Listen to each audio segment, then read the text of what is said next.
उस मोशन से होने वाले इफेक्ट के बारे में जानेंगे तो this branch of the science is called the kinematics. जब कोई कण किसी स्थिर रेखा के चारों ओर या किसी रेखा के चारों ओर गति करता है तो उसकी इस गति को हम लोग क्या कहते हैं? गुणन गति। डिस्टेंस डिस्प्लेसमेंट के इक्वल है लेकिन उससे लॉन्ग नहीं हो सकती। वस्तु का आकार उसके द्वारा तय किए गए पथ की लंबाई की तुलना में बहुत छोटा हो।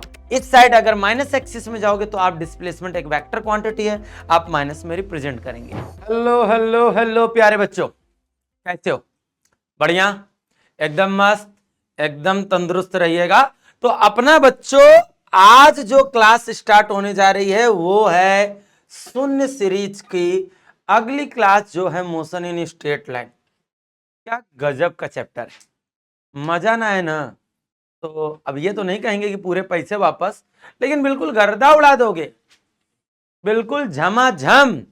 तो एक एक चीज को समझना। सरल रेखा में गति, दैट मीन्स आप पढ़ने जा रहे हो मोशन इन स्ट्रेट लाइन, और क्लास बहुत जबरदस्त चलने वाली है, बहुत जबरदस्त। इसलिए नो डिस्टरबेंस, अकेले रूम में कुंडी लगा के पढ़ना स्टार्ट करो बच्चों, ठीक है? आइए जरा समझते हैं हम लोग इसमें क्या क्या टॉपिक्स को कवर करने वाले हैं। हम लोग सबसे पहले इंट्रोडक्शन लेने वाले हैं, क्या होता है हमारा मोशन इन स्ट्रेट लाइन में। फिर हम लोग पढ़ेंगे डिस्टेंस एंड डिस्प्लेसमेंट बच्चों। फिर हम पढ़ेंगे बच्चों चाल तथा वेग। फिर कुछ ग्राफ के बारे में डिस्कशन करेंगे। है बहुत लॉन्ग चैप्टर, बट हम लोग थोड़ा सा स्पीड पकड़ेंगे, इंजन थोड़ा सा गर्म होगा और फिर गर्दा उड़ा देंगे, बस बात खत्म। तो आइए सबसे पहले बच्चों हम लोग समझते क्या है। सबसे पहले ये शुद्ध गतिकी क्या होता है, मींस काइनेमेटिक्स क्या होता है। बच्चों ये साइंस की वो ब्रांच है, जरा आराम से समझिएगा बच्चों। ये बच्चों अगर हम काइनेमेटिक्स की बात करें, अगर हम काइनेमेटिक्स की बात करें तो जरा सभी बच्चे जरा गौर करिएगा, जरा सभी बच्चे गौर करिएगा। The study of motion, the study of the motion of object without considering the cause of motion is called the kinematics. क्या है शुद्ध गतिकी, क्या है बच्चों काइनेमेटिक्स? मींस ये साइंस की वो ब्रांच है जिसमें हम स्टडी ऑफ मोशन, मतलब हम मोशन का अध्ययन करते हैं बट विदाउट रीजन। मतलब वो मोशन कैसे, क्योंकि हम आगे समझेंगे बच्चों डायनामिक्स।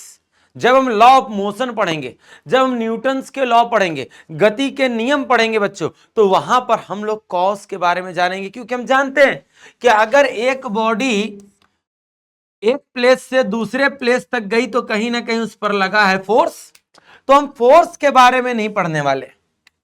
बॉडी जब एक प्लेस से दूसरे प्लेस तक गई तो क्या क्या इफेक्ट हो रहा है उससे। मीन्स हम लोग यहां पर पढ़ने वाले हैं मोशन से होने वाले इफेक्ट के बारे में। बोलो प्यारे बच्चों, एक एक चीज को बहुत अच्छी तरीके से समझिएगा। मीन्स देखिए ऊपर प्यारे बच्चों क्या आराम से चीजें लिखी हैं। वह विज्ञान की वह शाखा जिसमें हम वस्तुओं के गति के कारणों पर ध्यान दिए बिना गति का अध्ययन करते हैं, शुद्ध गतिकी कहलाती है। समझ में आ रही कि गति किस कारण से प्रारंभ हुई? हमें नहीं पता, हम फोर्स के बारे में कोई डिस्कशन नहीं करेंगे, केवल उस मोशन से होने वाले इफेक्ट के बारे में जानेंगे। तो this branch of the science is called the kinematics. इसी को बच्चों हम लोग कहते हैं शुद्ध गतिकी।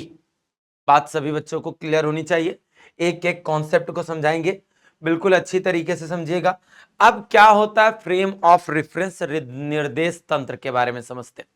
सही प्यारे बच्चे, बिल्कुल आराम से समझिएगा, जस्ट लाइक दैट। थोड़े देर के लिए समझो बच्चा, थोड़े देर के लिए समझो कि एक ये ट्रक है। एक क्या है बाबू लोग? ए बाबू लोग, ये एक ट्रक है भाई। आप जरा समझो, अब ट्रक में एक भैया ये बैठे हैं ड्राइवर साहब, ठीक है ना? कौन बैठा है? ये ड्राइवर साहब। ये साथ में कई सारे पैसेंजर्स बैठे हैं। बैठाल दो भाई, बैठाल दो, सभी लोग अपनी अपनी जगह पर बैठो। बैठाल दिया, ठीक है। अब बाहर ये कोई एक व्यक्ति खड़ा है जिसे हम कहेंगे ऑब्जर्वर। जिसे हम क्या कहेंगे, ऑब्जर्वर, मीन्स कहने का मतलब प्रेक्षक कहेंगे। क्या होता है फ्रेम ऑफ रेफरेंस? सोचो बच्चों, ये जो ट्रक है ये मोशन करता हुआ आगे जा रहा है। अगर हम पूछें, अगर हम पूछें कि इस व्यक्ति को, ये सारे व्यक्ति किस पोजीशन पर नजर आ रहे हैं, तो आप सभी कहोगे इस व्यक्ति को सारे के सारे व्यक्ति, चाहे ड्राइवर हो चाहे उसके पैसेंजर हो, सभी मोशन करते हुए नजर आएंगे कि नहीं नजर आएंगे।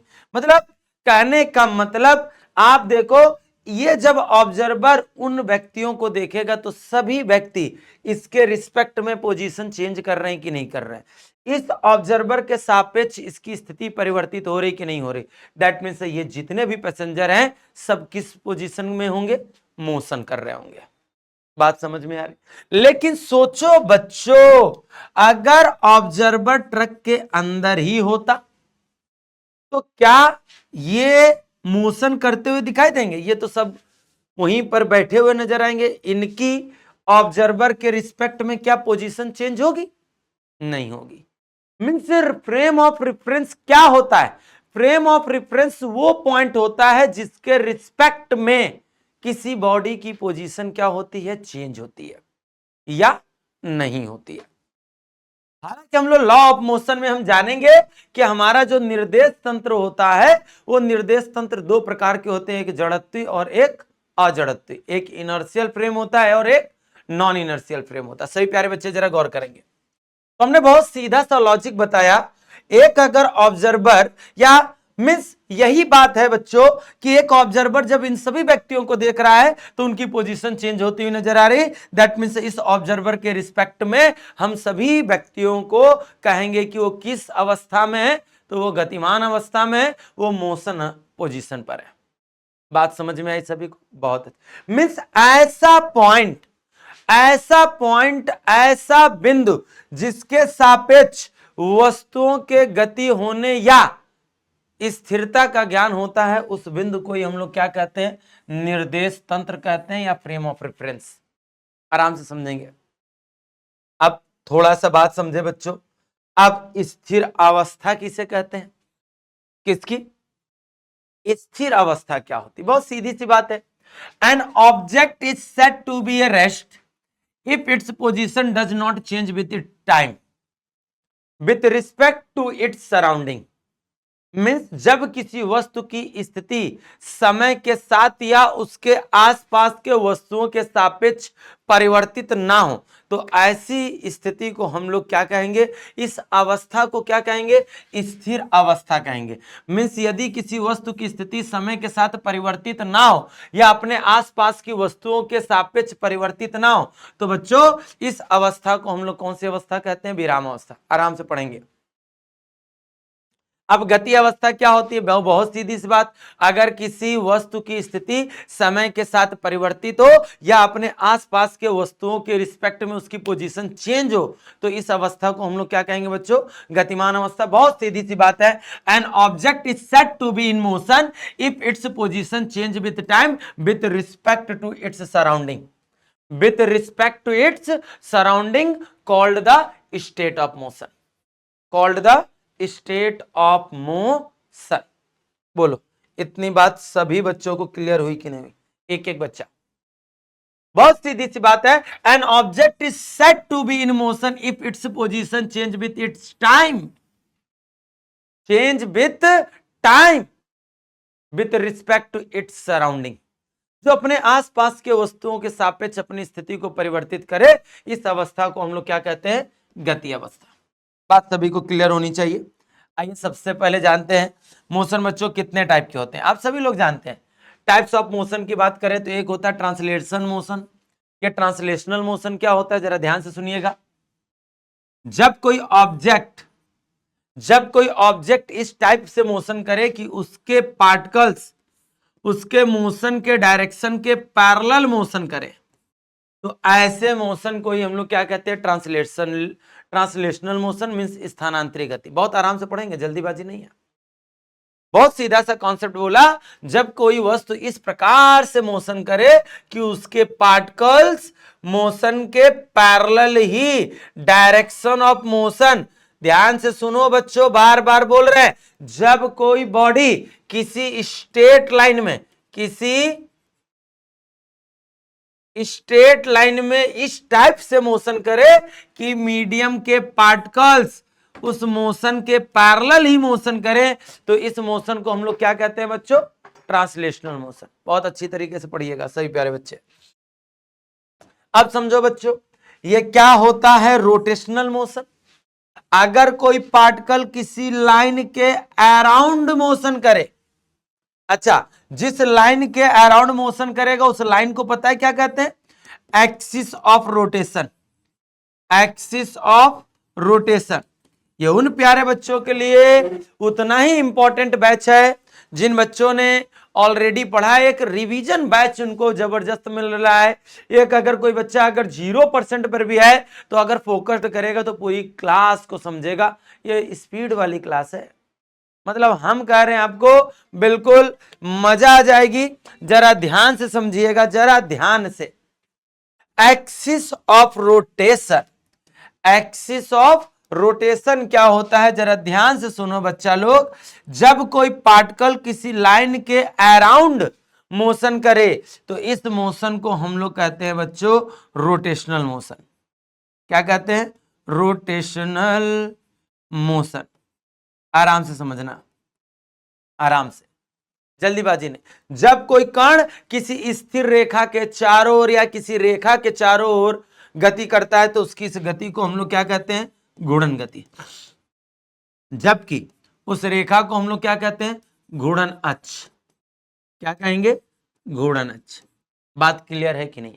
एक एक बच्चा बिल्कुल तगड़ा तरीके से पढ़ेगा। अब ये वाइब्रेशनल मोशन क्या होता है? ये वाइब्रेशनल मोशन क्या होता है? जरा सभी बच्चे जरा गौर से सुनेंगे। जब कोई पार्टिकल, जब कोई कण किसी रेखा के दोनों ओर बार बार अपनी गति को दोहराता रहता है, ये रेखा के दोनों ओर बार बार अपनी गति को दोहराता है, तो उसकी इस गति को हम लोग क्या कहते हैं? Vibrational motion. That means company गति। मीन्स जब कोई पार्टिकल किसी लाइन के दोनों साइड्स बार बार अपने पाथ को रिपीट करता हो, कॉन्टिन्यूसली रिपीट करता हो, तो इस मोशन को ए बच्चा लोग इस मोशन को हम लोग क्या कहते हैं? जरा सभी लोग बोलेंगे, कौन सा मोशन कहते हैं? Vibrational motion. सभी को बात क्लियर है? सभी को? बहुत अच्छे। अब चलते हैं कि ये बिंदु वस्तु क्या होती है, ये पॉइंट ऑब्जेक्ट क्या होता है। देखो, पॉइंट ऑब्जेक्ट उसे कहते हैं जब किसी पार्टिकल का साइज या जब किसी वस्तु का आकार उसके द्वारा, मान लो भैया एक गाड़ी है, ऐसे समझो, तुम एग्जाम्पल से समझो, यो एक हमारी भुकभुकिया गाड़ी है। कौन सी गाड़ी? भुकभुकिया गाड़ी। ये गाड़ी लगभग मान लो 10 किलोमीटर चल गई। कितने किलोमीटर? 10 किलोमीटर। अब बताओ 10 किलोमीटर डिस्टेंस के कंपैरिजन, 10 किलोमीटर लेंथ के कंपैरिजन इस गाड़ी का साइज क्या बड़ा होगा? नहीं होगा ना, छोटा होगा। मीन्स जब किसी वस्तु का आकार उसके द्वारा तय किए गए पथ की लंबाई की तुलना में बहुत छोटा हो, तो बच्चों बहुत ध्यान से सुनो, इस टाइम इस ऑब्जेक्ट को हम लोग क्या कहेंगे? पॉइंट ऑब्जेक्ट कहेंगे। बहुत जबरदस्त तरीके से पढ़ेंगे। क्या बोला जा रहा है? बिंदु वस्तु किसे कहते हैं? जब किसी वस्तु का आकार उसके द्वारा तय किए गए पथ की लंबाई की तुलना में बहुत छोटा हो। When the size of the object is less than या is smaller than to the travel length by the body called the point object, या in this time size of the object is called the, या in this time object is called the point object। बोलो yes सुनो, आराम से समझो, समझने की चीजें समझो। बिंदु वस्तु किसे कहते हैं? जब किसी वस्तु का आकार, में हम बार बार बोल रहे हैं, रिपीट कर रहे हैं हम आपको, ठीक है? मतलब जब किसी ऑब्जेक्ट का साइज उसके द्वारा ट्रेवल किए गए डिस्टेंस के कंपैरिजन में बहुत स्मॉल हो, बहुत स्मॉल, तो इस कंडीशन में उस ऑब्जेक्ट को हम क्या कहेंगे, पॉइंट ऑब्जेक्ट। आगे बढ़ते हैं। अब बच्चों हम लोग पढ़ने जा रहे हैं डिस्टेंस एंड डिस्प्लेसमेंट क्या होता है। डिस्टेंस एंड डिस्प्लेसमेंट क्या होता है, अब तो भाई तगड़ी बात समझने जा रहे हो। मान लो बच्चा ये कोई एक लड़का है, ये कोई एक क्या है, लड़का है, जो ए से कहां गया, जो ए से कहां गया, बी पर, लेकिन है छिछोरा, पहले सीधे गया, फिर कहता है हम ऐसे जाएंगे, फिर कहता है बच्चा लोग नहीं हम ऐसे जाएंगे। तो जरा देखो, एक बार उसने पाथ 1 से ट्रेवल किया, एक बार पाथ 2 से, एक बार पाथ 3 से। तो क्या है डिस्टेंस। तो सबसे पहले तो आराम से समझो distance, the total length of the path travel by the body called the distance. किसी पिंड द्वारा तय किए गए पथ की लंबाई को, किसी पिंड द्वारा तय किए गए पथ की लंबाई को ही हम लोग क्या कहते हैं बच्चों, दूरी कहते हैं। क्या कहते हैं, दूरी कहते हैं। बहुत आराम से समझिएगा। तो सर जी दूरी तो ये भी होगी, सर जी डिस्टेंस तो ये भी होगा, नो डाउट। सर जी डिस्टेंस तो ये भी होगा, नो डाउट।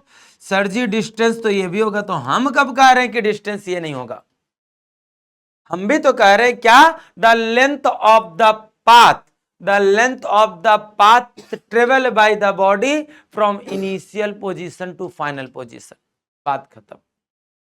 किसी गतिमान पिंड द्वारा तय किए गए पथ की लंबाई को ही दूरी कहते हैं। बात खत्म। तो डिस्प्लेसमेंट किसे कहते हैं, अब सुनो बच्चों, समझ लो, फिर आराम से पीपीटी में पढ़ लेना, आराम से पहले समझ लो भैया डिस्प्लेसमेंट किसे कहते हैं। ध्यान सुनो, the shortest length, the shortest length from initial position to final position. प्रारंभिक स्थिति से अंतिम स्थिति तक की न्यूनतम दूरी को, शॉर्टेस्ट डिस्टेंस को, शॉर्टेस्ट डिस्टेंस को ही एक्चुअली में हम लोग क्या कहते हैं, डिस्प्लेसमेंट। बात को आराम से समझेगा, मतलब शॉर्टेस्ट यही तो है, सेकंड वाला पाथ, तो यही हमारा डिस्प्लेसमेंट है। हालांकि कुछ बुक्स में ऐसा भी नजर आएगा, the straight line distance, the straight line distance from initial position to final position called the displacement.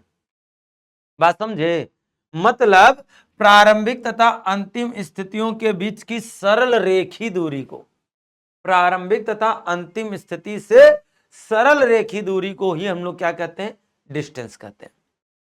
बात आ रही की जा रही, बात आ रही की जा रही, बहुत आराम समझिए।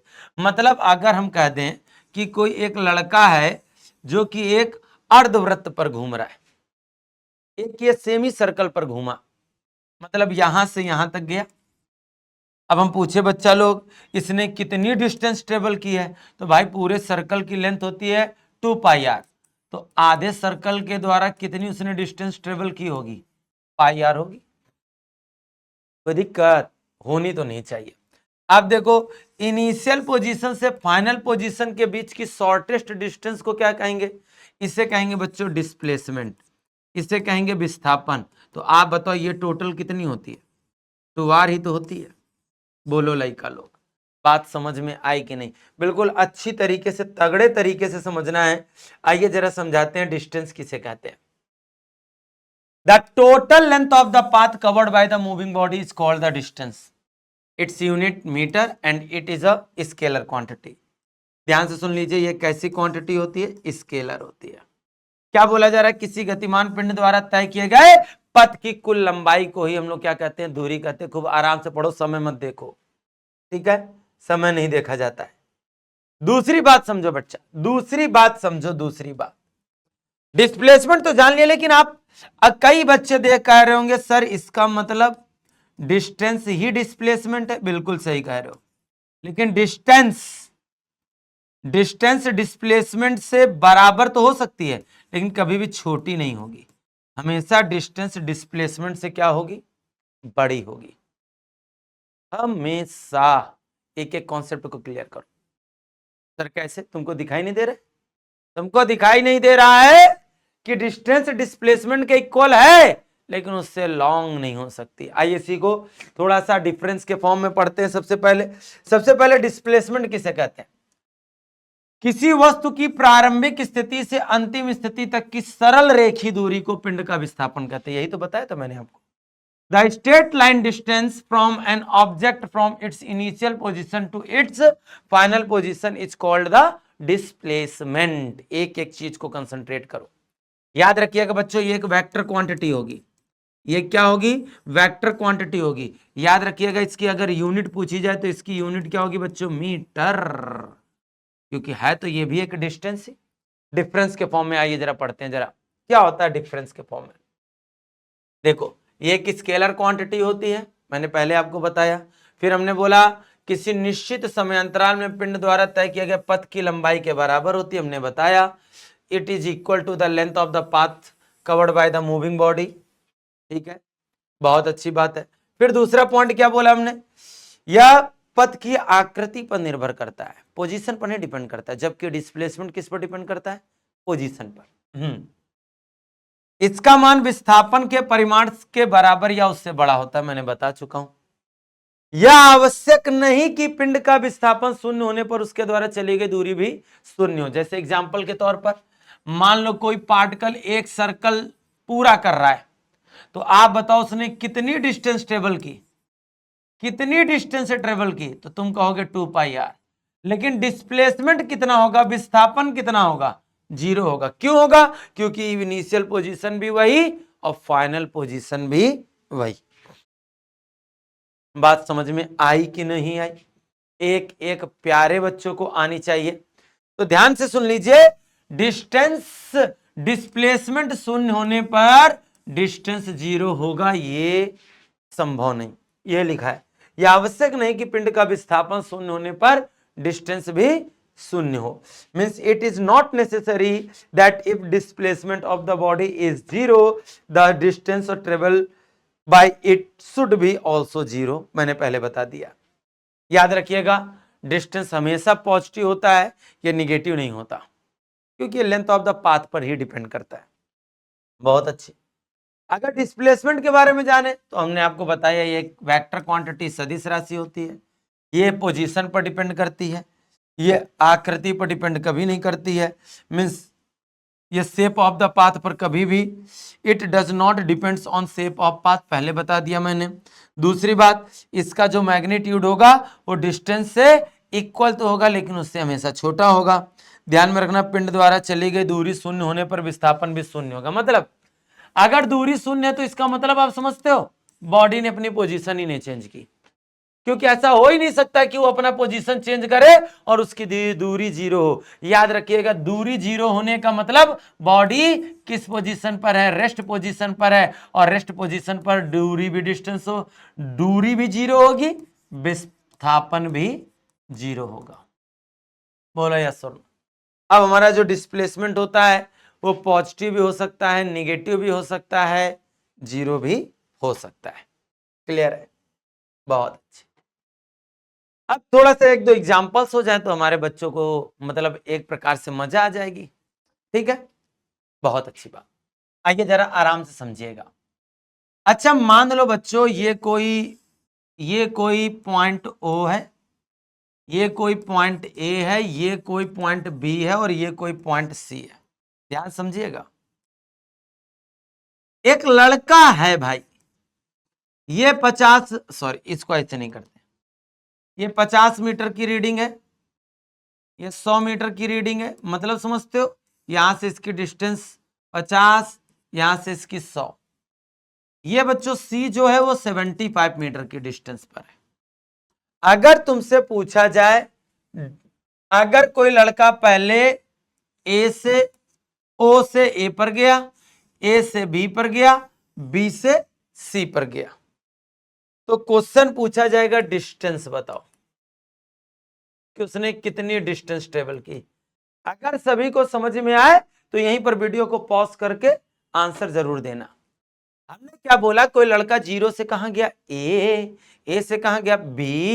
B से कहां गया? C। तो उसने कितनी डिस्टेंस ट्रेवल की? तो जरा देखो, यहां से यहां गया 50, छोड़ो, यहां से यहां तक सीधे गया 100, 100 के बाद जब यहां से वो फिर से यहां पर आया तो फिर 100 ट्रेवल किया होगा। मतलब देखो सीधी सी बात, देखो उसने OA ट्रेवल किया होगा, AB ट्रेवल किया होगा, फिर BC ट्रेवल किया होगा।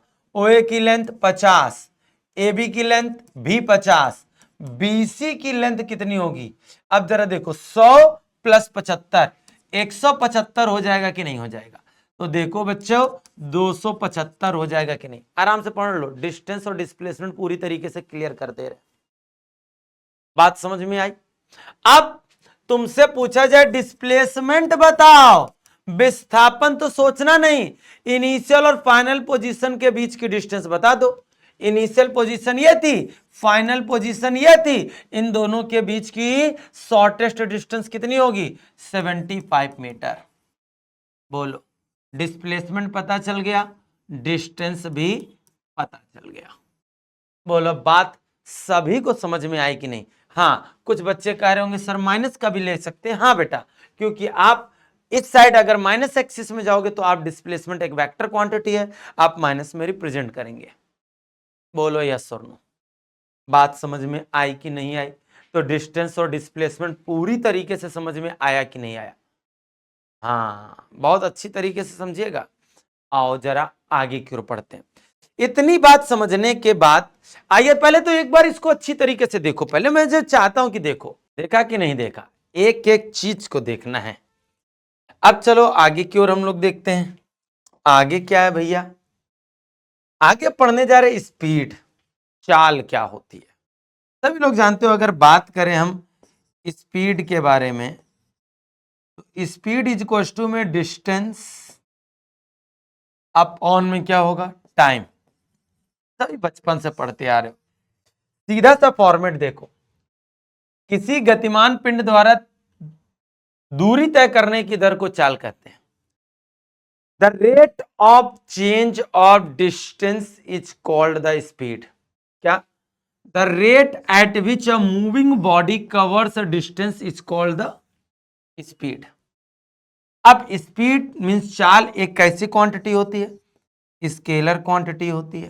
सही बच्चों को पता है, इसमें डायरेक्शन नहीं होता। ठीक है, चाल बराबर दूरी बटे समय होता है, या स्पीड इक्वल टू में ट्रेवल डिस्टेंस अपॉन में टाइम इंटरवल भी बोल सकते हो। अब यहां से सारे फॉर्मेट को बहुत अच्छी तरीके से समझिएगा। अब देखो बच्चों, स्पीड जो होती है वो दो टाइप की होती है। एक होती है यूनिफॉर्म स्पीड और एक होती है वेरिएबल स्पीड। मीन्स एक होती है एक समान चाल और एक होती है असमान चाल।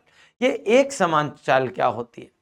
जब सेम टाइम इंटरवल में सेम डिस्टेंस ट्रेवल करेगा कोई बॉडी तो उससे हम कहेंगे यूनिफॉर्म स्पीड। अगर समान समय में कोई समान दूरी तय करे, जैसे हम 5 सेकेंड में 2 मीटर चल दिए, अगले 5 सेकेंड में फिर से 2 मीटर चल गए, तो इसका मतलब हमारी स्पीड चेंज नहीं हो रही है। यस और नो? तो ऐसे स्पीड को हम लोग यूनिफॉर्म स्पीड कहते हैं। इसके लिए टाइम कितना भी छोटा भी आप ले सकते हो। देखो डेफिनेशन को सुनो, जब कोई वस्तु समान समय अंतरालों में समान दूरी तय करती है, जब कोई वस्तु समान समय अंतरालों में समान दूरी तय करती है, चाहे समय अंतराल कितना भी सूक्ष्म क्यों ना हो, इस समय उसकी चाल एक समान चाल कहलाती है। When an object covers equal distances in equal time interval, no matter how minute the time interval. मतलब टाइम कितना भी शॉर्ट हो ये नहीं मैटर करता है। मींस इक्वल टाइम इंटरवल में अगर इक्वल डिस्टेंस ट्रेवल हो रही है तो ऐसे स्पीड को हम लोग क्या कहेंगे? Uniform speed. Non uniform speed किसे कहेंगे बच्चों? वेरिएबल स्पीड किसे कहेंगे? कॉमन सेंस की बात है, हमने 2 सेकंड में 2 मीटर गए, अगले 2 सेकंड में अगर 10 मीटर चले जाएंगे तो आप बताओ हमने अपनी स्पीड को बढ़ाया कि नहीं बढ़ाया? थोड़ा मैटर को समझो, मैटर आज गंभीर है। मैटर क्या बोला? जब कोई वस्तु समान समय अंतराल में, जब कोई वस्तु समान समय अंतराल में भिन्न भिन्न दूरियां तय करती हैं तो उसकी चाल को हम लोग असमान चाल कहते हैं। When an object covers a different distance in equal time intervals called the variable speed. बोलो यस सुनो। अब ये एवरेज स्पीड क्या होती है, औसत चाल क्या होती है? याद रखिएगा, total distance, total distance upon में टोटल टाइम। बहुत सीधी सी बात समझो, किसी गतिमान पिंड द्वारा तय किए गई कुल दूरी और उस दूरी को तय करने में लगा कुल समय के अनुपात को हम लोग क्या कहेंगे, औसत चाल। ध्यान से समझ लीजिए, ये है टोटल मींस एवरेज स्पीड, ये है वेरिएबल स्पीड, और ये है बच्चों क्या, यूनिफॉर्म स्पीड। क्लियर होगा, आराम से समझना है, रिवाइज के फॉर्म में हम लोग समझ रहे हैं। क्लियर है हर एक बच्चा को? Very good very good very good. अब कुछ स्पेशल कंडीशंस हम आपको बताने जा रहे हैं। सपोज करो कि बच्चों कोई एक बॉडी है, सपोज करो वो S1, S2, जरा गौर से सुनिएगा। सपोज करो वो S1, S2, S3 dash distance को वो V1, V2, V3 स्पीड से ट्रेवल कर रही है। ध्यान समझना, कोई मूविंग बॉडी है जो S1, S2, S3 dash distances को V1, V2, V3 distance sorry speed से ट्रेवल करती है। बोलो यस और नो, कोई दिक्कत है, कोई प्रॉब्लम है? नहीं होगी। तो आप बताओ बॉडी ने टोटल कितनी डिस्टेंस ट्रेवल की, टोटल डिस्टेंस बताओ, आराम से सोच समझ कर बताओ। टोटल डिस्टेंस मींस कुल दूरी बता दो, हमको जल्दीबाजी नहीं है।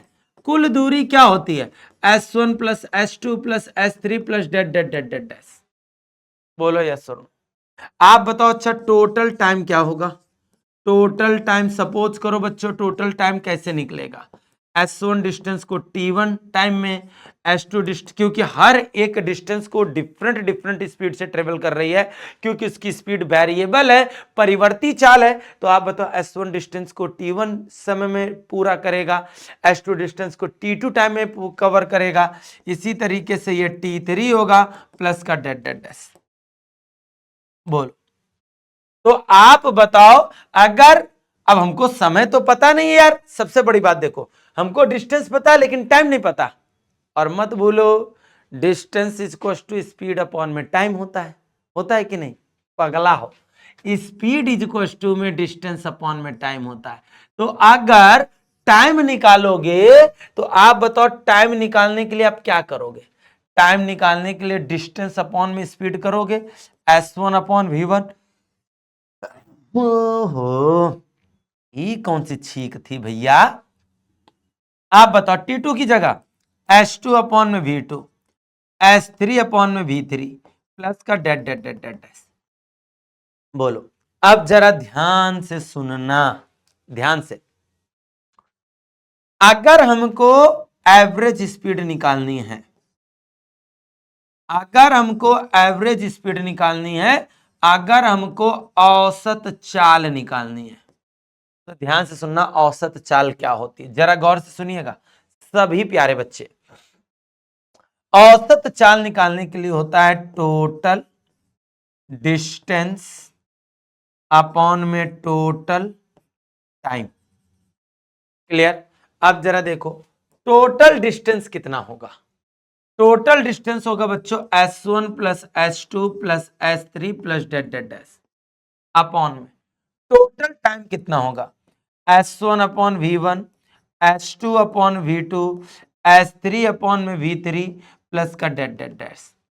ये होगा हमारी एवरेज स्पीड। ये तब होगा जब वो S1, S2, S3 डिस्टेंस वो कितनी स्पीड से ट्रेवल कर रहा होगा। अरे इधर देखो भैया, जब कोई वस्तु इतनी दूरियां इतनी चाल से ट्रेवल करता है तो ये हो गया टोटल डिस्टेंस, ये हो गया टोटल टाइम जो कि निकलेगा ऐसे, ये हो गया बच्चों वस्तु की औसत चाल। बोलो बात समझ में आई कि नहीं आई? एक एक प्यारे बच्चे समझेंगे, एक एक प्यारे बच्चे समझेंगे जरा गौर से। वो भी सपोज करो, एक एग्जांपल दे रहे हैं, सपोज करो किसी पाथ की हाफ लेंथ को हम V1 स्पीड से ट्रेवल कर रहे हैं और बची हुई हाफ पाथ को V2 स्पीड से। ध्यान में रखना, किसी पाथ को इक्वल पार्ट में डिवाइड किया, अगर इक्वल पार्ट में डिवाइड करोगे मतलब ये भी डिस्टेंस और ये भी डिस्टेंस सेम होगी, तो ऐसी कंडीशन में एवरेज स्पीड निकालने का हमने फार्मूला क्या पढ़ा है जरा बताओ। V1 प्लस का V2 अपॉन में, sorry S1 plus S2 upon में S1 upon V1 plus S2 upon में V2। ए भैया जरा ध्यान से सुनो, डिस्टेंस तो सेम है, S अपॉन में V1 S अपॉन में V2, तो आप बताओ एवरेज स्पीड क्या निकल कर आएगी 2S। S कॉमन करो, 1 अपॉन V1 प्लस 1 अपॉन में क्या होगा V2, दिस से दिस क्या हो जाएगा कैंसिल, 2 ऊपर रहेगा। आप बताओ V1 प्लस V2 अपॉन में V1 V2 हो जाएगा कि नहीं होगा, एलसीएम ले लिया।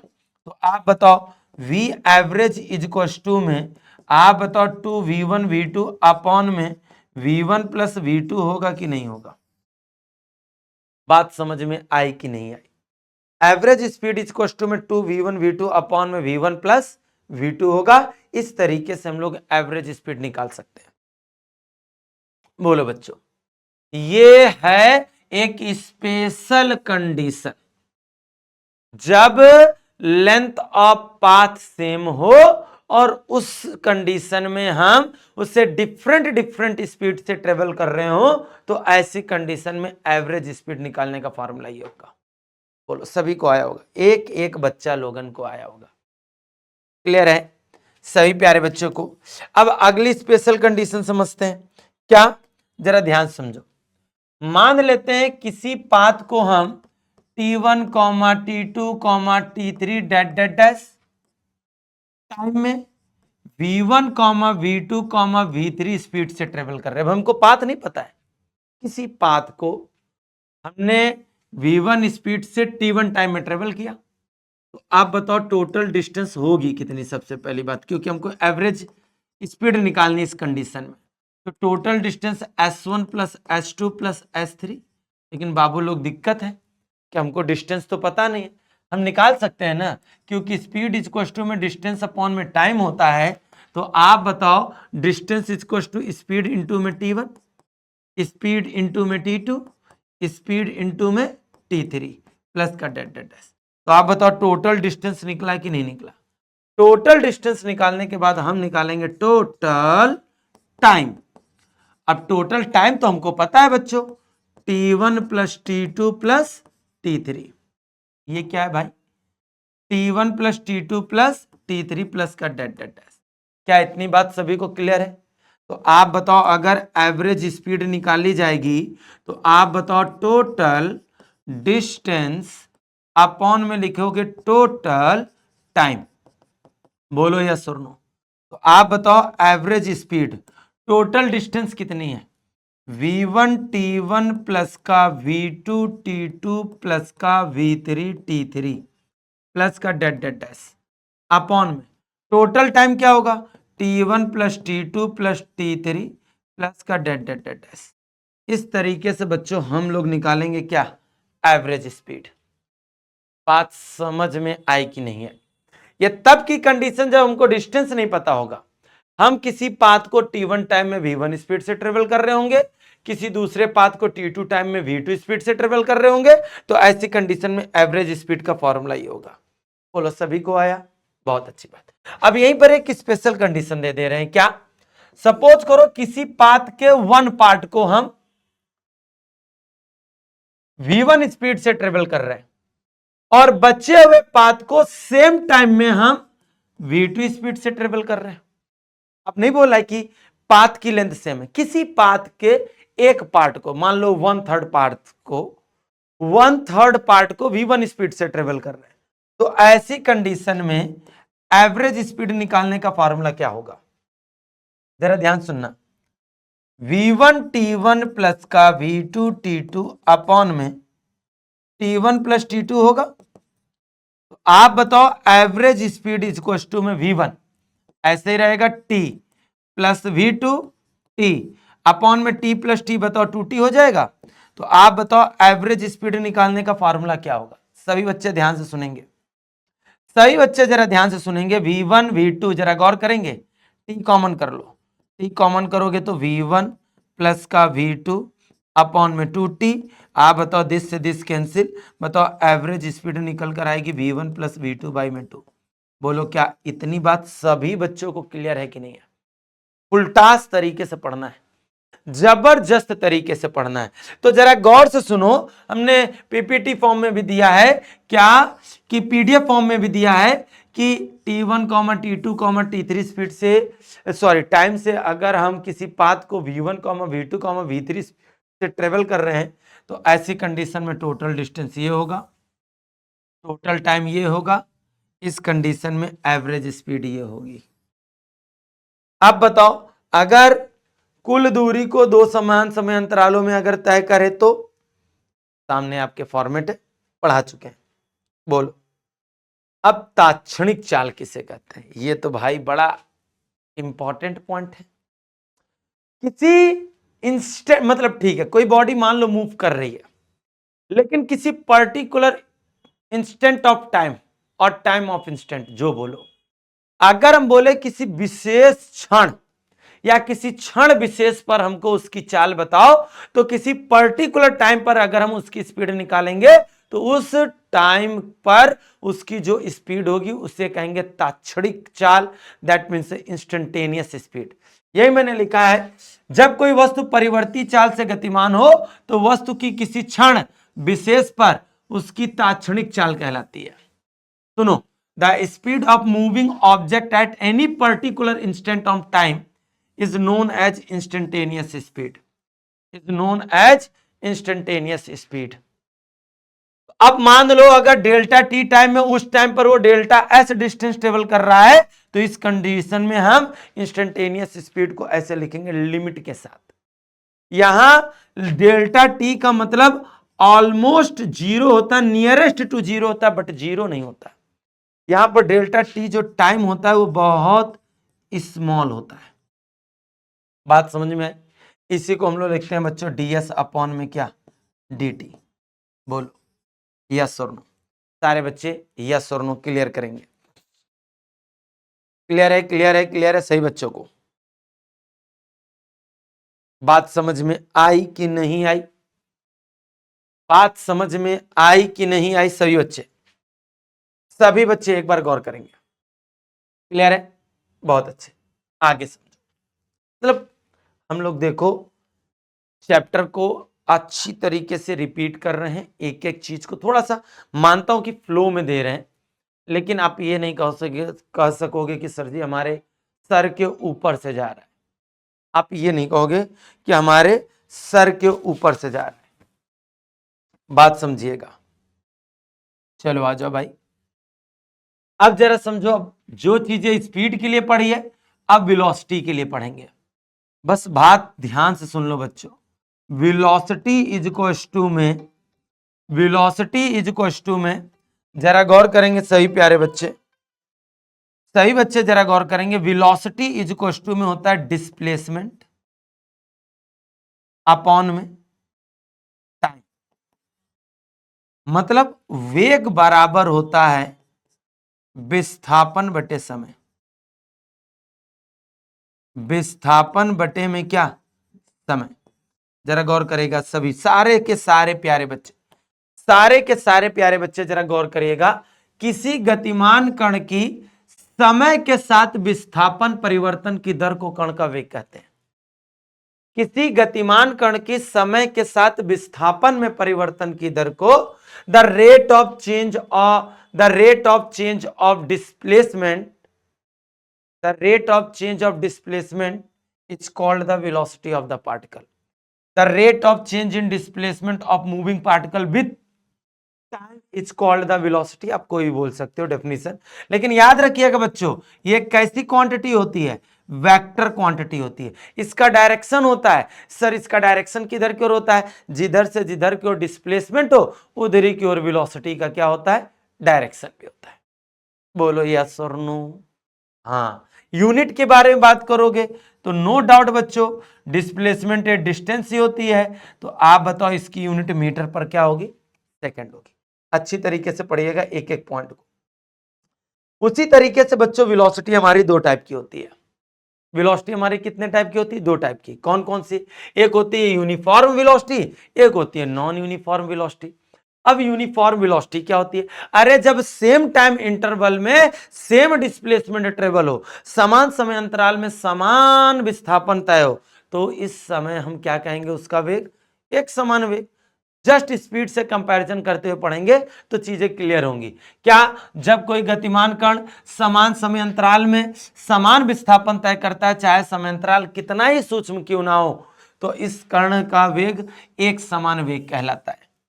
When a moving particle, जरा ध्यान सुनिए, when a moving particle travels same displacement in equal intervals of time, no matter how small the time interval is, then the velocity of the body it's called the uniform velocity. मैंने बार बार बोला है, एक ही pattern को बार बार समझा रहे, same time interval में अगर displacement same तो यूनिफॉर्म वेलोसिटी, अगर सेम टाइम इंटरवल में डिस्प्लेसमेंट डिफरेंट तो नॉन यूनिफॉर्म वेलोसिटी। मतलब अगर समान समय अंतरालों में विस्थापन समान तो एक समान वेग, अगर समान समय अंतरालों में विस्थापन समान ना हो तो उसे कहेंगे असमान वेग। बोलो या सुनो? क्लियर सभी लोग? एक बार आराम से पढ़ लीजिएगा पॉज करके। क्लियर है? हाँ जी। अब एवरेज वेलोसिटी क्या होती है? एवरेज स्पीड क्या होती थी? Total distance upon total time. यहां पर क्या होगा? Total displacement, total displacement upon में टोटल टाइम। सीधी सी बात है। अगर यहां पर हमसे आप पूछोगे एवरेज वेलोसिटी क्या होती है, एवरेज वेलोसिटी जरा गौर करेंगे, average velocity is equal to में टोटल डिस्प्लेसमेंट अपॉन में टोटल टाइम। बात खत्म करो।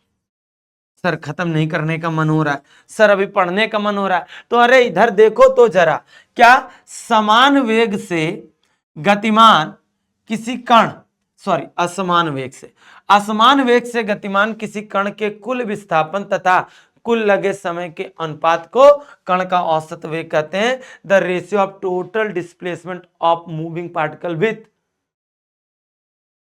With unequal velocity and total time. ओहो, अनइक्वल वेलोसिटी या non uniform velocity, non uniform velocity, ध्यान समझिएगा, non uniform velocity total time taken is called the average velocity.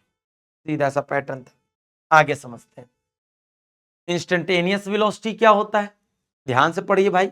Instantaneous velocity किसे कहते हैं? इंस्टेंटेनियस वेलोसिटी क्या होती है? आप सभी लोग जानते हो, किसी पर्टिकुलर इंस्टेंट ऑफ टाइम पर किसी पार्टिकल की वेलोसिटी इंस्टेंटेनियस वेलोसिटी कहलाती है। किसी विशेष क्षण पर किसी गतिमान कण का वेग तात्कालिक वेग कहलाएगा। मान लो डेल्टा टी टाइम में, यहां डेल्टा होगा, डेल्टा टी टाइम में अगर वो डेल्टा एस डिस्प्लेसमेंट ट्रेवल कर रहा है तो आप सभी को बताया जा चुका है इंस्टेंटेनियस वेलोसिटी जो होगी वो लिमिट के साथ लिखी जाएगी, जिसे हम लिखेंगे ds अपॉन में क्या? dt। ds और dt ये रिप्रेजेंट करते हैं कि शॉर्ट टाइम इंटरवल में शॉर्ट डिस्प्लेसमेंट ट्रेवल हो रहा है। बोलो यस सुनो?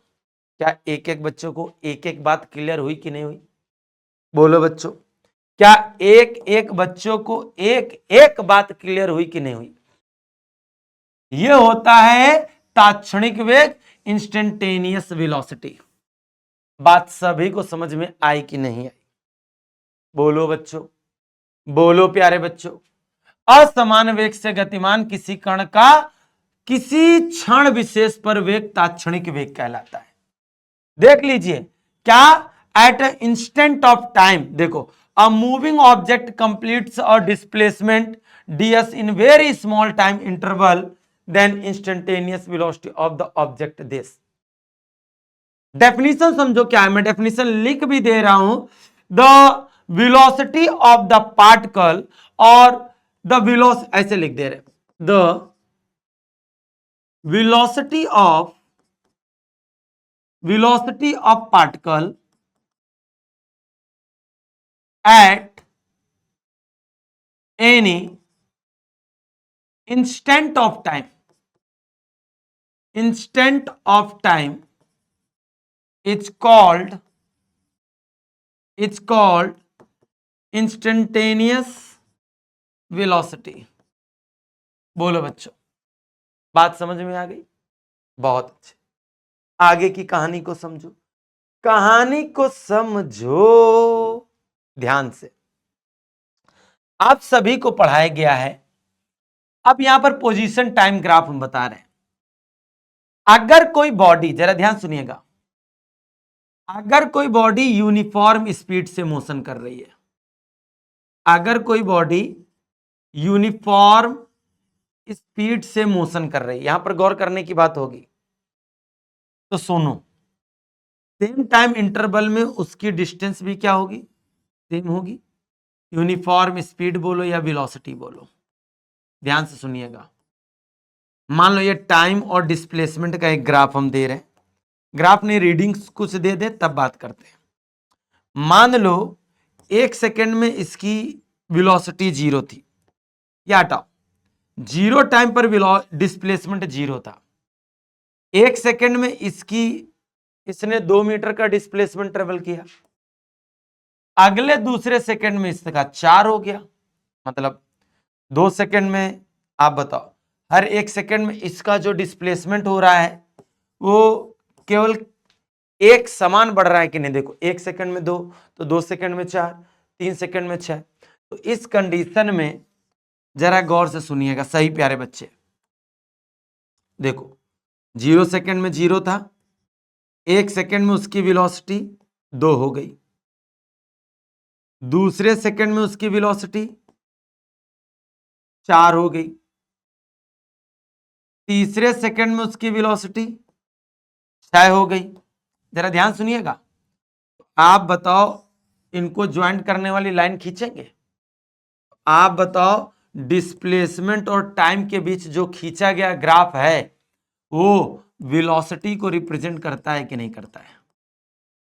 बोलो, डिस्प्लेसमेंट और टाइम के बिटवीन खींचा गया ग्राफ जो होगा वो एक वेलोसिटी को रिप्रेजेंट करेगा कि नहीं? लेकिन यहां पर ये कौन सी वेलोसिटी हम रिप्रेजेंट कर रहे हैं? Uniform velocity. यूनिफॉर्म वेलोसिटी में डिस्प्लेसमेंट और टाइम के बीच खींचा गया ग्राफ जो होगा वो पूरी तरीके से स्ट्रेट लाइन मिलेगा। स्लीपर मत समझ लेना, स्ट्रेट लाइन मिलेगा। क्लियर होना चाहिए, एक एक बात सभी बच्चों को क्लियर है? अगर यहीं पर नॉन यूनिफॉर्म वेलोसिटी होती, नॉन यूनिफॉर्म वेलोसिटी होती, सारे प्यारे बच्चे जरा गौर करेंगे, अगर यहां पर नॉन यूनिफॉर्म वेलोसिटी होती तो क्या होता? जरा ध्यान से देखना सभी बच्चे, आप जरा ध्यान से सुनो। डिस्प्लेसमेंट और टाइम, 0 टाइम पर मान लो 0 था, 1 सेकेंड पर इसकी स्पीड डिस्प्लेसमेंट 2 हुआ, दूसरे सेकेंड पर 6 हो गया, तीसरे सेकेंड पर बेटा 14 हो गया, चौथे सेकंड में बच्चा 50 मीटर पर सेकंड या 50 मीटर का डिस्प्लेसमेंट ट्रेवल कर रहा है। अब देखो डिस्प्लेसमेंट और टाइम के बिटवीन ग्राफ अगर समझना चाहते हो तो 0 पर 0 था, नो डाउट, 1 पर 2 था, अगले ही सेकंड पर 6 हो गया, अगले ही सेकंड पर 14 हो गया, अगले ही सेकंड पर 50 हो गया। तो क्या लाइन हम देख रहे हैं हमारे ग्राफ का, क्या लाइन सेम जा सकती है? नहीं जा सकती। तो आप बताओ इस समय डिस्प्लेसमेंट और टाइम के बीच खींचा गया ग्राफ कैसा होगा? कुछ कर्व फॉर्म में होगा कि नहीं होगा? बोलो यस और नो, बोलो बोलो बोलो सारे बच्चे, हाँ बोलो बोलो जी। बात समझ में आई कि नहीं आई? एक मिनट एक मिनट एक मिनट, हाँ जी, इसको जबरदस्ती मिला देते हैं।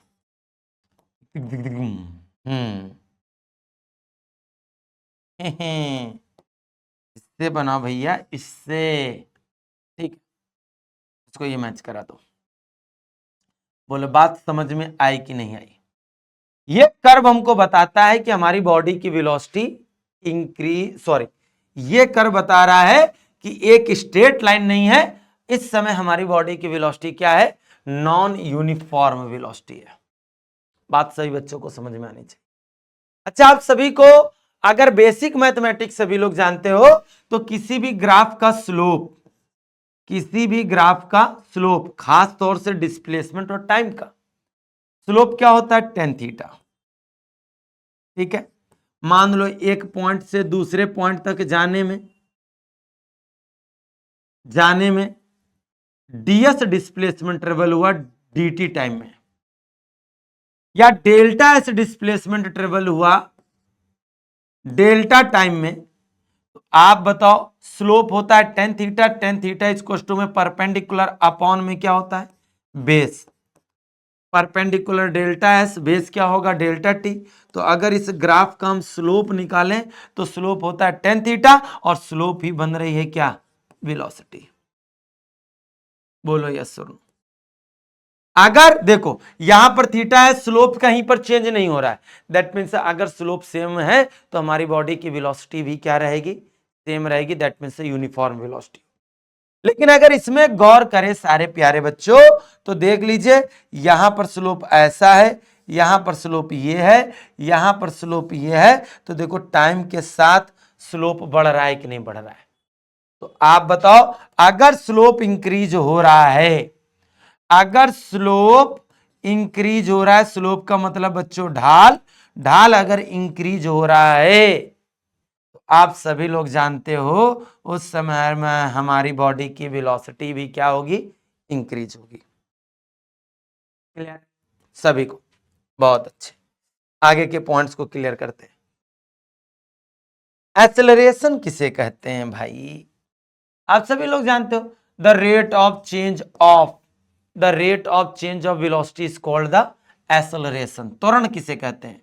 वेग परिवर्तन की दर को हम लोग त्वरण कहते हैं, जिसे हम लिखते हैं ए v2 माइनस का v1, t2 माइनस का t1। याद रखिएगा वेलोसिटी की यूनिट क्या होती है? मीटर पर सेकेंड। टाइम, तो ओवरऑल इसकी यूनिट होगी मीटर पर सेकेंड का स्क्वायर। याद रखिएगा ये कैसी क्वांटिटी होती है? एक ये वेक्टर क्वांटिटी होती है। वेग परिवर्तन की दर को हम लोग त्वरण कहते हैं। और आप सभी लोग जानते हो एक्सेलरेशन भी दो टाइप के होंगे।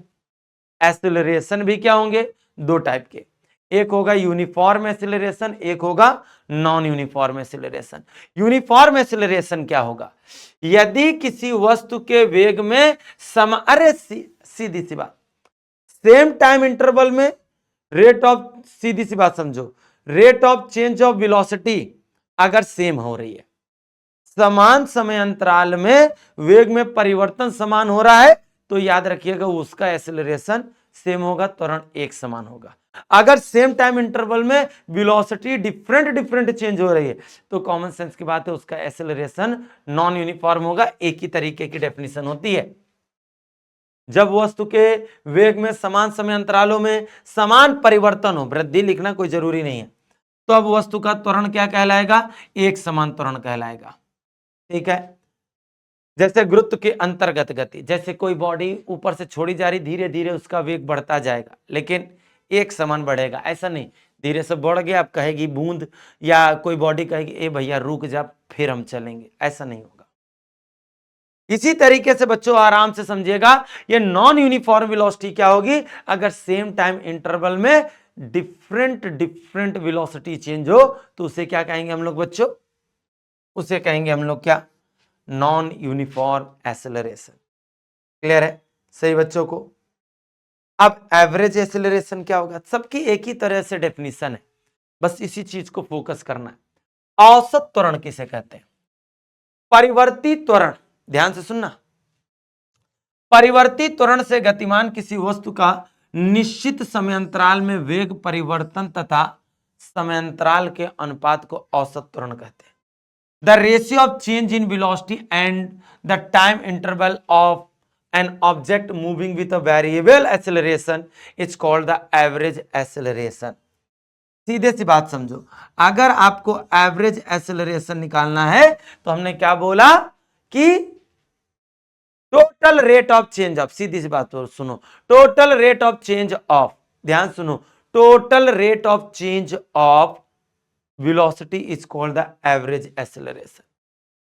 जितने समय, टोटल समय अंतराल में कितना वेग परिवर्तन हुआ, उस वेग परिवर्तन, change of velocity, change of velocity upon में क्या, टाइम इंटरवल या टाइम, इसे क्या कहेंगे हम लोग, एवरेज एक्सेलरेशन।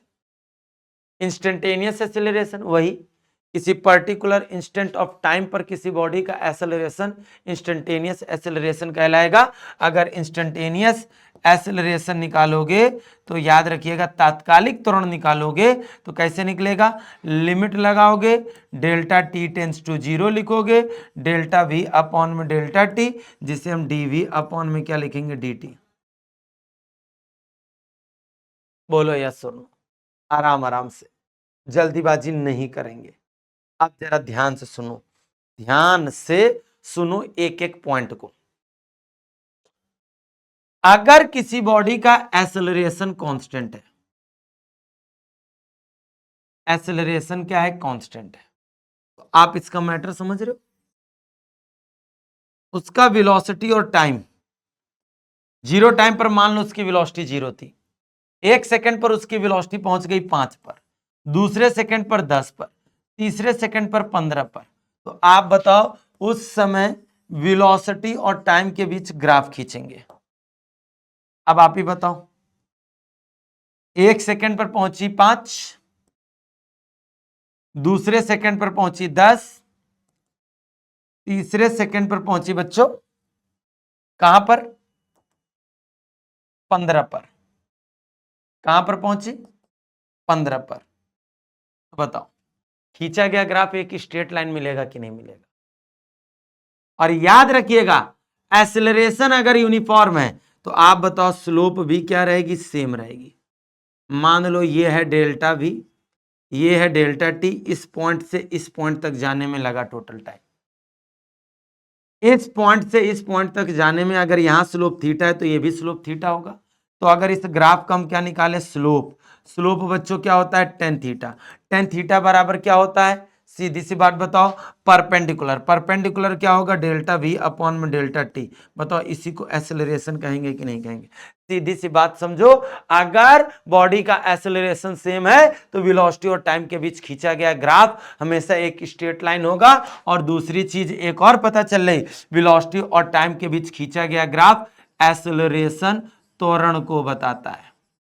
बोलो यस और नो, किसको बताता है, त्वरण को।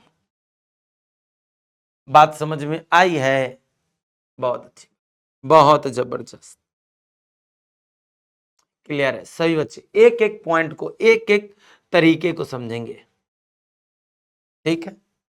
लेकिन आप ही जरा सोच कर बताओ बच्चों, अगर एक्सेलरेशन कांस्टेंट नहीं है, वेरिएबल है, क्या है, वेरिएबल है, आप ही लोग जरा सोच और समझ कर बताइएगा, जल्दीबाजी नहीं करिएगा। जल्दीबाजी इसलिए ना करिएगा कि आप जरा सोच कर बताना। अरे सीधी सी बात है,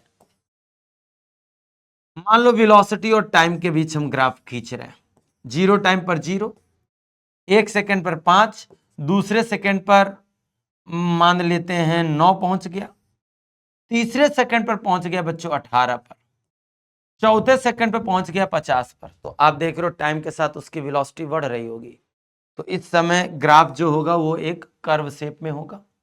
बोलो सर जी प्लीज एक और बार बता दीजिए। अरे भैया 1 सेकंड में मान लो उसकी वेलोसिटी कितनी थी, 0 सेकंड पर इतनी, 1 सेकंड पर ही, अगले सेकंड पर पहुंच गया 9 पर, अगले सेकंड पर पहुंच गया सीधे सीधे हैजा। तो आप बताओ इनको ज्वाइन करने वाली लाइन तो स्ट्रेट हो नहीं सकती, एक कर्व लाइन होगी। और आप देख रहे हो इस ग्राफ का स्लोप हर जगह क्या हो रहा है, बढ़ रहा है। अगर स्लोप बढ़ेगा, सबसे पहली बात तो अगर स्लोप स्लोप अगर बढ़ेगा तो याद रखिएगा एक्सेलरेशन भी बढ़ेगा। बात सीधा सा फंडा समझ लो, बिल्कुल सिंपल सा चैप्टर है, इसके कुछ फंडे आपको समझने हैं। बोलो बात समझ में आई है कि नहीं आई है, क्लियर। एक एक बच्चा लोगन को एक एक चीज समझ में आनी चाहिए। यह है अपना मोशन इन स्ट्रेट लाइन का एक शॉर्ट फॉर्मेट, जिसमें आप पूरा का पूरा चैप्टर रिवाइज कर रहे हो। बोलो बच्चों, आराम से देखो बच्चों।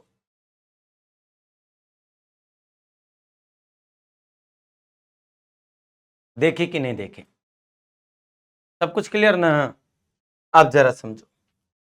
अब हम बात करने जा रहे हैं बच्चा लोग equation of motion, equation of motion के बारे में, गति के समीकरण के बारे में। और आराम से पढ़िएगा, स्कूलों में बहुत ढंग से पूछ लिया जाता है। तो हम लोग इंटीग्रल मेथड का यूज करते हुए इक्वेशंस ऑफ मोशन को प्रूफ करने जा रहे हैं। अच्छी तरीके से पढ़िएगा। सपोज करो कि कोई बॉडी है बच्चों, कोई पिंड है जिसका t इक्वल टू 0 टाइम पर डिस्प्लेसमेंट, विस्थापन भी 0 है, लेकिन उसकी इनिशियल वेलोसिटी, उसकी इनिशियल वेलोसिटी, प्रारंभिक वेग, उसका प्रारंभिक वेग क्या है? u है। लेकिन after t time, after t time इसकी velocity after t time it is travel the distance s, then it's final velocity क्या है? v। v क्या है इसकी? Final velocity. आराम से समझिएगा, एक एक लड़का समझेगा आराम से। क्या मैंने बोला? सपोज करो कि कोई बॉडी है जिसका 0 टाइम पर डिस्प्लेसमेंट 0 है, इनिशियल वेलोसिटी u है, टी टाइम, जरा ध्यान सुनिएगा, टी टाइम बाद उसने कितनी डिस्टेंस ट्रेवल कर ली? s, और उसकी फाइनल वेलोसिटी, अंतिम वेग क्या हो जाता है? v। तो सबसे पहले हम पढ़ाने जा रहे हैं आपको बच्चों फर्स्ट इक्वेशन ऑफ मोशन। आराम से पढ़िएगा। फर्स्ट इक्वेशन ऑफ मोशन के बारे में अगर बात करें, अगर गति के प्रथम समीकरण की बात करें तो according to definition of acceleration, according to definition of acceleration A is equal to में dv अपॉन में क्या होगा? dt। पढ़ा है कि नहीं पढ़ा है? बस इतना बताना। According to the definition of acceleration a बराबर क्या पढ़ा है? dv अपॉन में dt।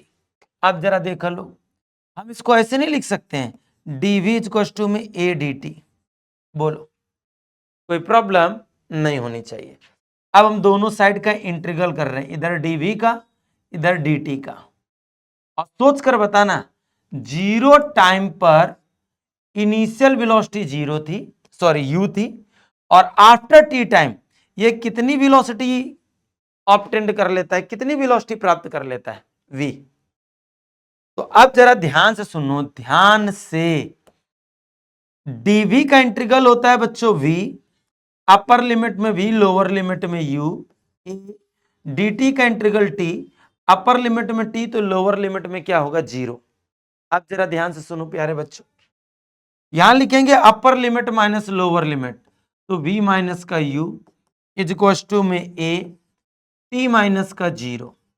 तो आप बताओ v माइनस का u बराबर में at, तो आप बताओ v बराबर u प्लस का क्या हो जाएगा? at। और यही बच्चों हमारा फर्स्ट इक्वेशन ऑफ मोशन होता है।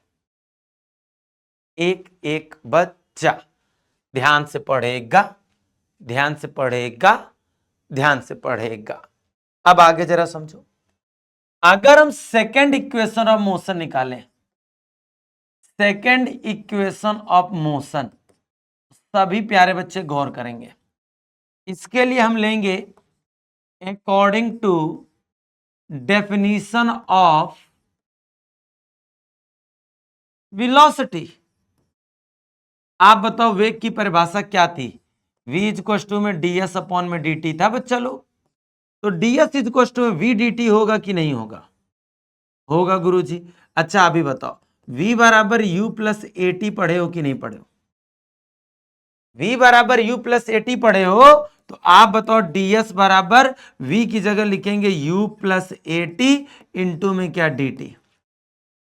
बोलिए, आप जरा देखो, ds इज इक्वल टू में u इंटू में डी टी प्लस का ए टी इंटू में डी टी। बोलो कोई प्रॉब्लम है? कोई प्रॉब्लम हो आराम से बोलना, जल्दीबाजी नहीं है। दोनों साइड में इंटीग्रल करो, ds इधर dt का इंटीग्रल प्लस a इधर बच्चा लोग t इंटू में dt का इंटीग्रल। ध्यान से देखिएगा, जीरो टाइम पर डिस्प्लेसमेंट जीरो था, लेकिन आफ्टर टी टाइम बॉडी ने कितना डिस्टेंस ट्रेवल किया था? s। अब जरा ध्यान से सभी बच्चे देखेंगे, ds का इंटीग्रल s अपर लिमिट में s लोअर लिमिट में जीरो, dt का इंटीग्रल t अपर लिमिट में t लोअर लिमिट में जीरो। आप बताओ आप बताओ t की पावर 1 है, 1 प्लस 1, जरा गौर से सुनना, t की पावर बच्चा लोग 1 है, तो आप बताओ जितनी पावर होती है 1 ऐड हो जाता है, वही पावर कहां लिखी जाती है? नीचे। बोलो यस और नो, एक एक बच्चा लोग समझेगा। अब इधर क्या लिखेंगे?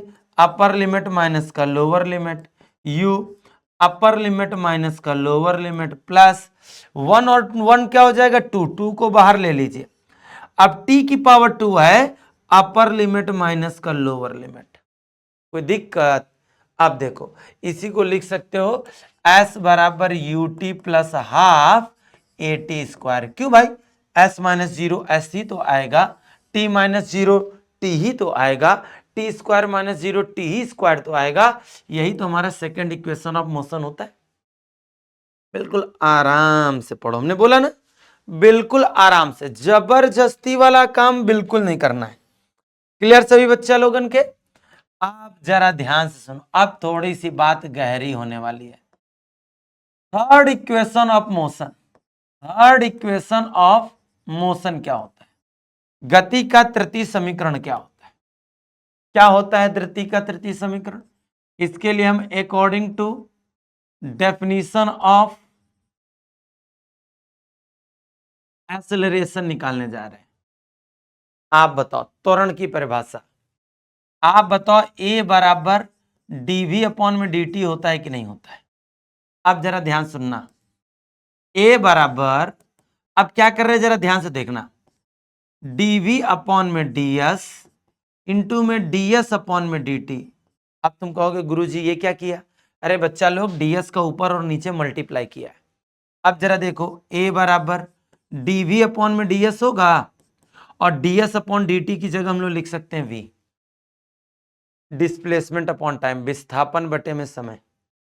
आप बताओ v इंटू में dv, a इंटू में ds, दोनों साइड में हम इंटीग्रल कर रहे हैं, v dv का इधर ds का।